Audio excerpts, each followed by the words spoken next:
Un cordiale saluto a tutti voi cari amici. Siamo giunti alla settima catechesi che tratterà delle vere e false devozioni alla Vergine sulla scia di quanto ci dice Montfort.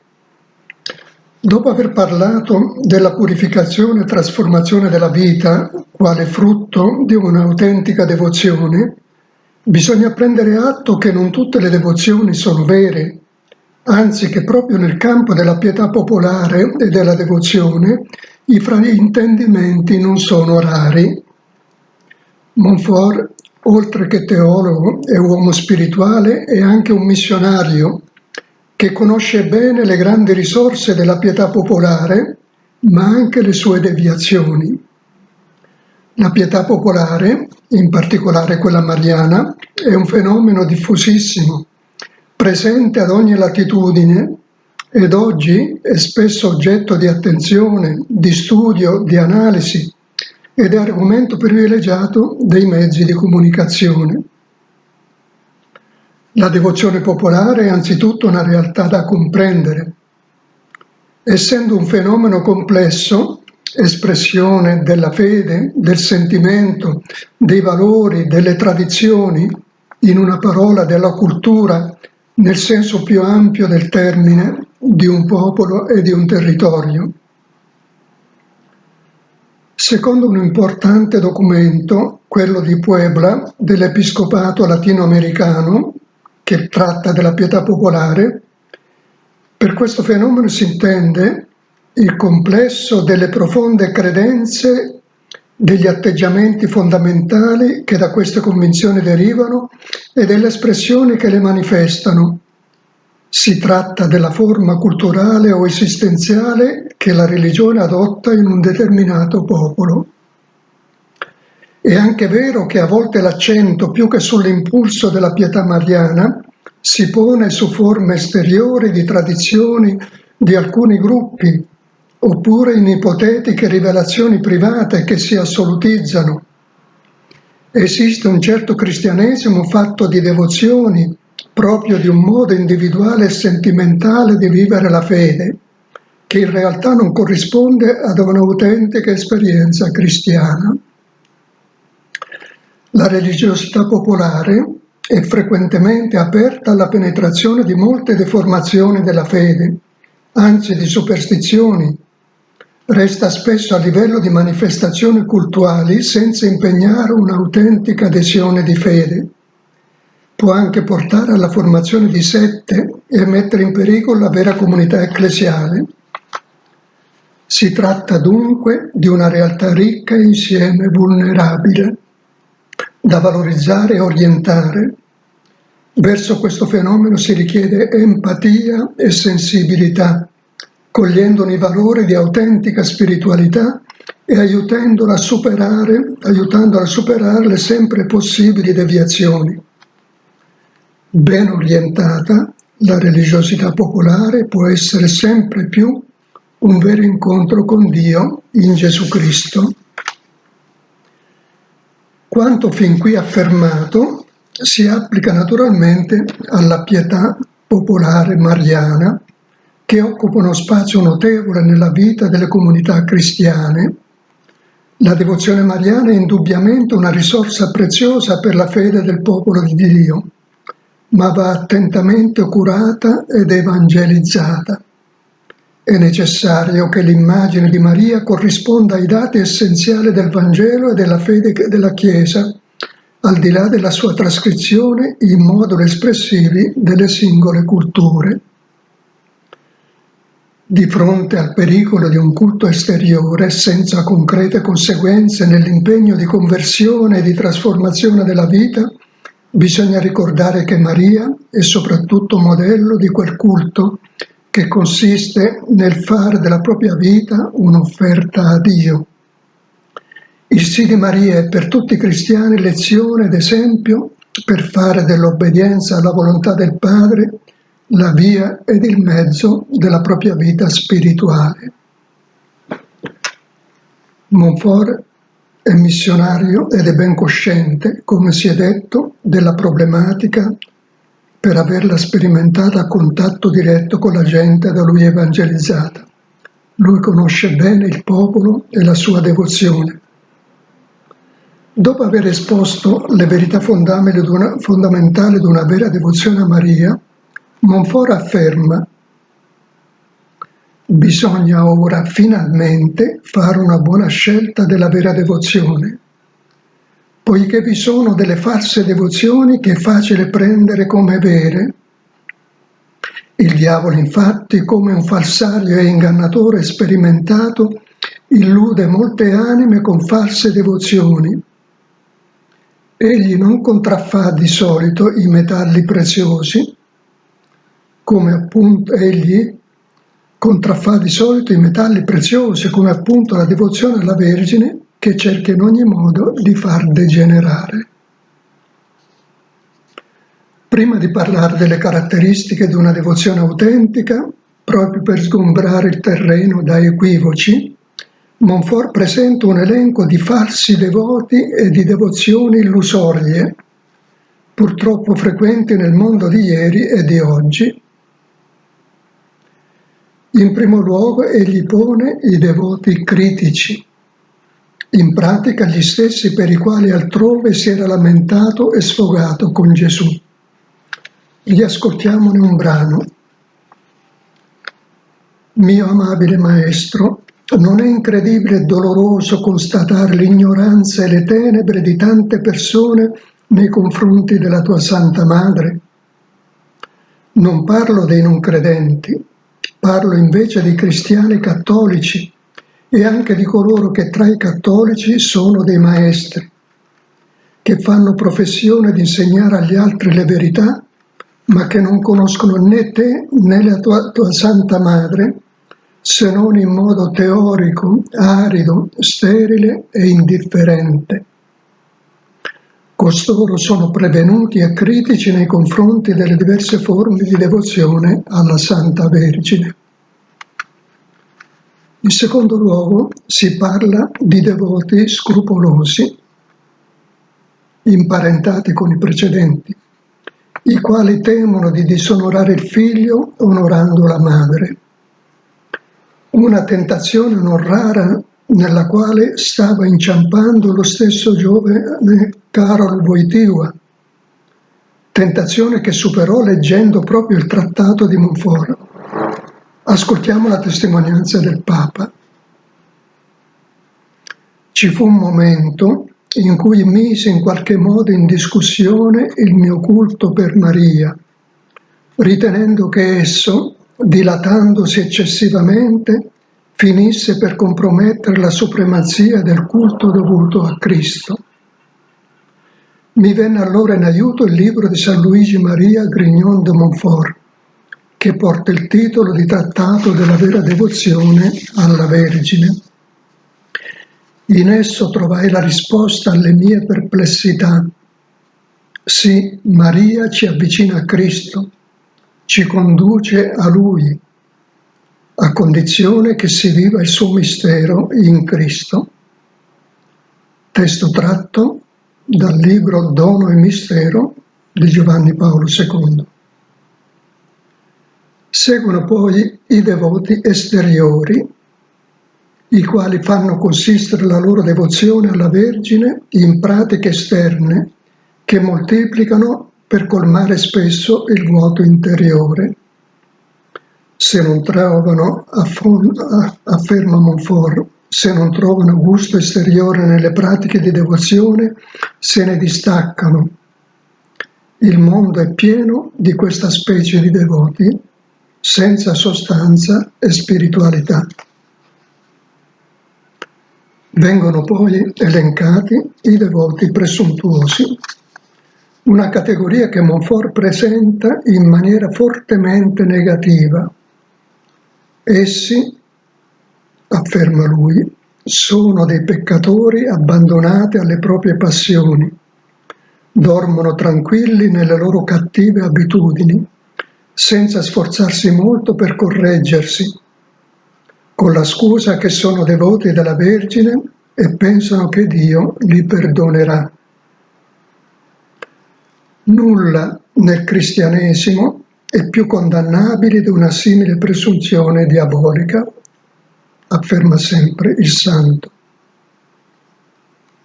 Fanno seguito poi i devoti incostanti, che coltivano la devozione a intervalli, senza impegno e continuità, in contrasto con le parole del Vangelo, che pone la perseveranza come condizione fondamentale della sequela di Gesù.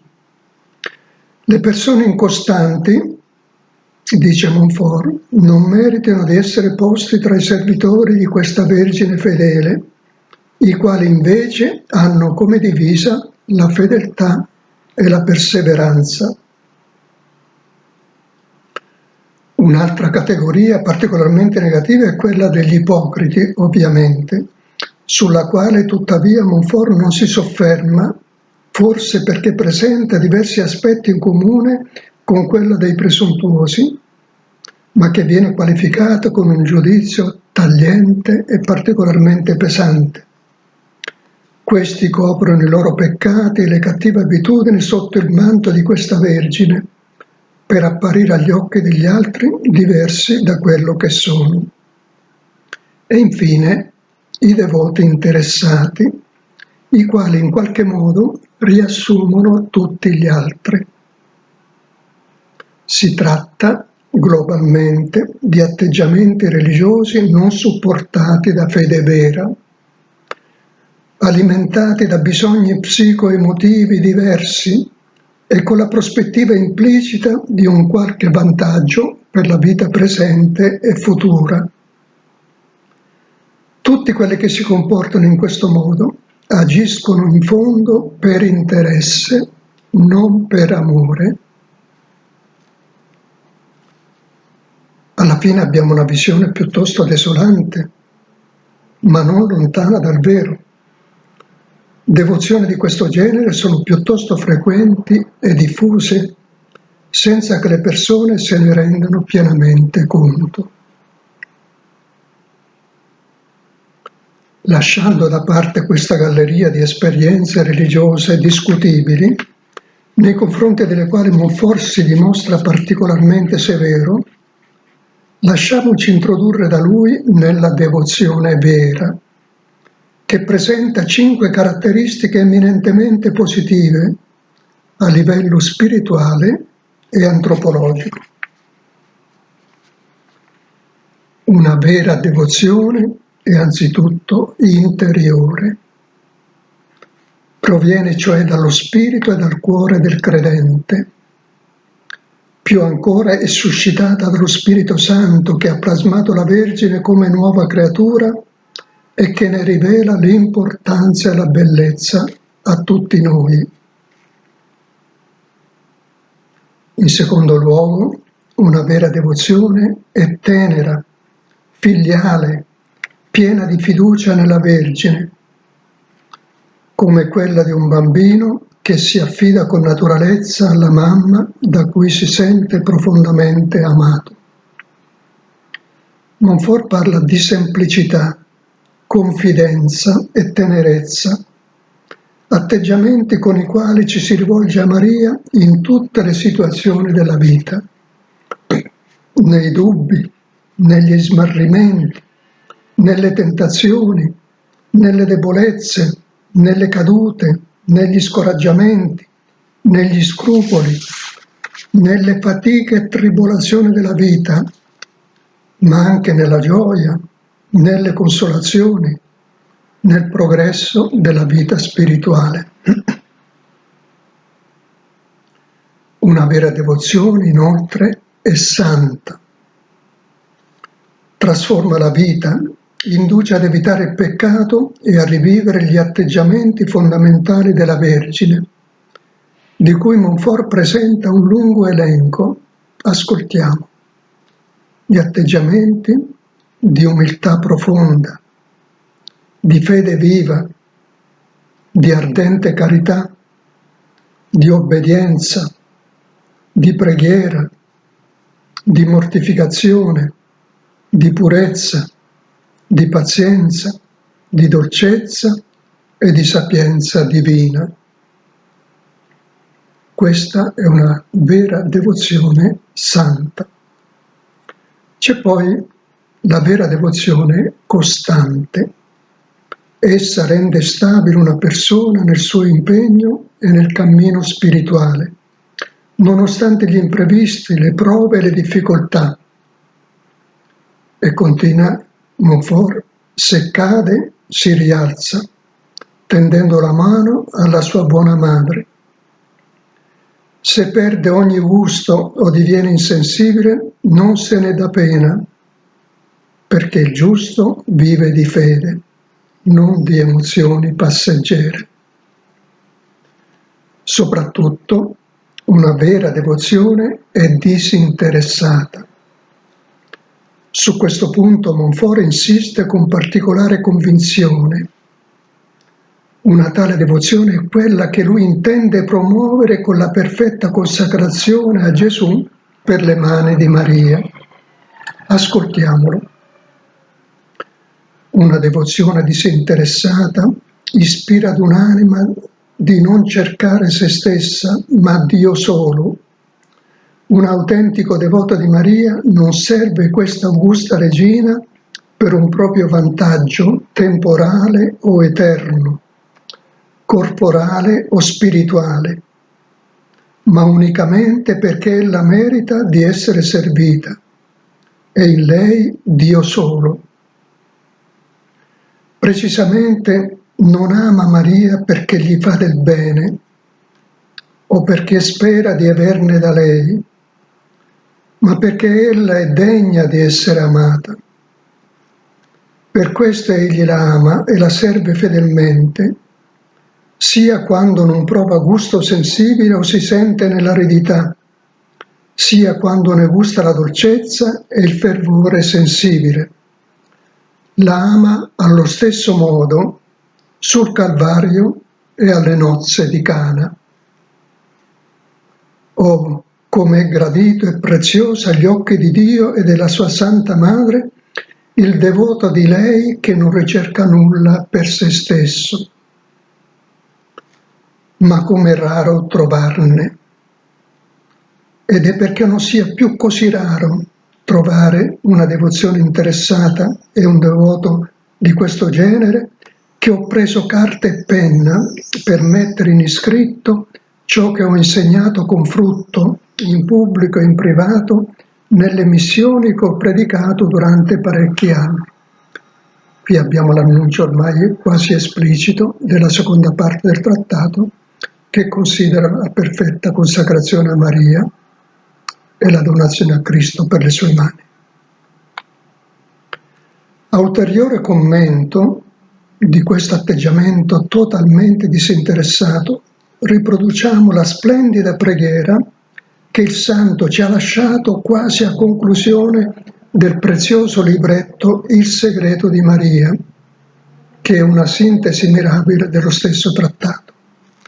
Ascoltiamone un frammento che rivela l'anima del Santo e la profondità della sua dottrina. È impressionante il linguaggio che usa. Non ti chiedo, o Maria, visioni o rivelazioni, né gusti o delizie, anche soltanto spirituali. Quaggiù io non voglio per mia porzione se non quello che tu hai avuto, e cioè credere con fede pura, senza nulla gustare o vedere, soffrire con gioia senza conforto di creature, morire continuamente a me stesso senza tregua e lavorare con tutto l'impegno per te fino alla morte, senza alcun interesse. Una devozione interiore, tenera, santa, costante e soprattutto disinteressata è quella che Montfort auspica per ogni credente. Ed è quella in particolare che egli intende proporre con la consacrazione a Gesù Cristo e a Maria, per appartenere totalmente e in maniera disinteressata al Signore. Vi ringrazio dell'attenzione. Profitto della circostanza per augurarvi una grande solennità di Pentecoste, che quest'anno si conclude con la fine del mese di maggio. Auguri e a risentirci al prossimo incontro.